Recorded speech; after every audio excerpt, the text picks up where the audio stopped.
sétima pergunta, já que você falou que ia responder sobre isso, pega essa daí, ó. Como será a apostasia e qual comparação podemos fazer com a igreja primitiva? Então, a apostasia é esse esfriamento do amor, né?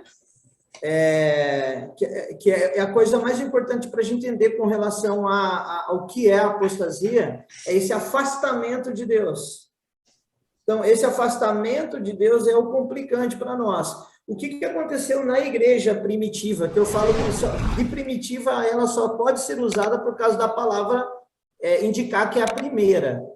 Mas no sentido de ser primitiva, como a gente entende que é uma coisa ultrapassada, é o inverso. Aquela igreja lá, né, atravessava a parede, ela curava, ressuscitava mortos, então de primitiva não tinha nada. E essa igreja aí, na hora que começou a apostasia, o que ela fez? Ela resistiu, ela se martirizou. Então, o que ela deixa para nós de exemplo? Tanto que se você pega os 12 apóstolos, os 12 não, você pega os 13, porque Judas também, né, apesar de ter feito o que fez, morreu martirizado, né? Ele mesmo se enforcou, foi lá pela culpa. Mas os outros, todos eles foram martirizados. Todos, 100%. Então, isso é um indicador para nós de que, como nesse tempo de apostasia, nós temos que fazer um enfrentamento como igreja. Sendo politicamente correto, passando panos quentes e aceitando todas as coisas? Não! Mantendo uma posição radical. As pessoas falam assim, vocês são fundamentalistas. Ué, mas o fundamentalismo não é fundamental para que algo fique de pé? Negacionista. Hã? Negacionista. Você faz alguma construção sem fundamento? Então você tem que ter fundamento, você não pode ser extremista. Extremista é tentar fazer com que todo mundo se torne como nós somos de maneira forçada, que é o que o islamismo faz, por exemplo, né? Principalmente os xiitas, sunitas nem tanto. Agora, o radical nós temos que ser. Radical significa que a gente tem uma raiz, né, de qual nós saímos e a gente precisa firmar nela. Então, a apostasia ela vai gerar martírio.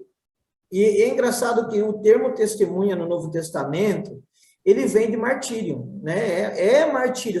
Quem é a testemunha? É o cara que nega, renuncia tudo para não negar o Cristo. Ele perde os amigos, ele perde... Isso está acontecendo cada vez mais efetivamente literal, de maneira intencional a cada dia, está tendo necessidade. Você sabe quantos amigos eu perdi esse ano? E eu falo, eu perdi não para o Covid, morreram fisicamente, morreram na fé. Eu perdi amigo para a confusão de gênero, eu perdi amigo para as drogas, eu perdi amigo para o álcool, amigos que eram crentes. Hoje é cada vez mais comum, por exemplo, pessoas fazendo o caminho inverso, saindo do cristianismo e voltando para as religiões pagãs. Então, para você ver o tanto que a apostasia está enfraquecendo a igreja. Então, qual é o exemplo que a igreja primitiva deixa para nós? A igreja primitiva resistiu. É engraçado, eu imagino, cara, as pessoas naquele tempo, elas começaram a se encontrar no cemitério. Imagina você fazendo uma reunião e uma santa ceia no cemitério, para você poder continuar. Então, esse é o exemplo que a igreja primitiva deixa para nós. Um exemplo de enfrentamento, de posicionamento e não de diálogo político, né? Vamos sentar aqui na mesa, vamos chegar num consenso para você ser aceito. Isso não funciona, não vai funcionar.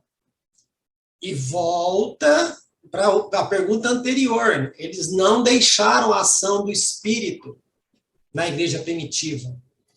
Eles sabiam também quem eles eram, tinham certeza que o martírio não ia mudar em nada.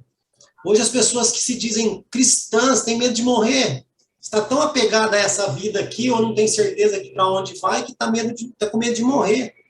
Mas, o Fabrício, veja bem como essa questão espiritual, né, com relação ao relacionamento com o Espírito é complicado.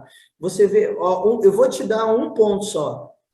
Qual é a última notícia que você tem de uma manifestação de um anjo interferindo numa ação da igreja? Faz tempo, hein? Era quase diário na igreja primitiva. Lá era diário, né? Quase diário o aparecimento de anjos na prisão, ajudando. Por que os anjos não estão aparecendo? A gente é uma geração que não tem nenhum envolvimento com o mundo espiritual. A gente está totalmente entupido no sentido de conversar com o mundo espiritual. Eu tive uma experiência fantástica na sua casa, você lembra, né? Da ajuda de um anjo, que me salvou da morte, porque eu estava mesmo aquele dia muito mal. Então, nós não temos mais experiências como essas, porque a gente não acredita mais. A gente está que nem as seitas que é da época de Jesus, que tinham o mesmo problema, não acreditavam na ressurreição dos mortos, não acreditavam nos anjos, ok? Então, nós precisamos, e por isso veio o Messias, para livrar a galera, só que para isso precisou ir para o deserto, largar todo aquele ecossistema, né, religioso, João Batista deixou a herança sacerdotal dele, deixou a estola sacerdotal dele e foi para o deserto. Então, o que a igreja primitiva deixa para nós? É esse posicionamento aí. Amém. E vamos chupando cada vez mais manga. Vamos lá.